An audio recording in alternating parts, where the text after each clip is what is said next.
ఆఫీసర్లంటే ఎట్లుంటారుల్లా? ఆళ్ళ కింద పని చేసేటోళ్ళ మీద ఆర్డర్లు వేసుకుంటా పనులు చేపిస్తుంటారు కదా. కానీ గీడొక ఆఫీసర్ను చూడుండ్రి, కామన్ మ్యాన్ లెక్కనే ఎంత సింపుల్ గా మట్టి పనులు చేస్తున్నాడో.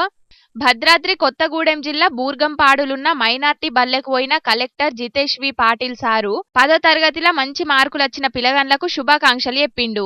అటెన్కాల ఆళ్లను కలిసి బల్లె సౌలతుల గురించి అన్ని ముచ్చట్లు అరుచుకున్నాడట. ఇక ఆ సార్ను కలిసినందుకు పిల్లగాండ్లు కూడా మస్తుగా సంబరపడ్డారట. ఇక ఆ టీచర్లతోని కలిసి అటెన్కాల బల్లె తిరుగుతుంటే ఇంకుడు గుంత పనులు చేస్తున్నారట ఆడున్నోళ్ళు. మరి ఈ సారుకి ఏమనిపించిందో ఏందో, సారే స్వయంగా వాళ్ళ దగ్గరికి పోయి పలుగు పార పట్టుకొని జరంతసేపు గిట్ల మట్టి పనులు చేసిండు. ఈ వీడియో వైరల్ అయ్యే వరకు తారీఫ్ చేసుకుంటా కామెంట్లు పెడుతున్నారు చాలా మంది గిది చూసినోళ్ళు. ఇయ్యాల రేపట్ల చదువుకున్నోళ్ళు మట్టి పనులు చేయాలనంటేనే నామూషి పడుతుంటారు చాలా మంది. గసొంటిది కలెక్టర్ కొలువు చేసుకుంటా శ్రామికుల లెక్కనే కూలి పని చేసిండంటే నిజంగా చాలా గ్రేటే పోన్రి.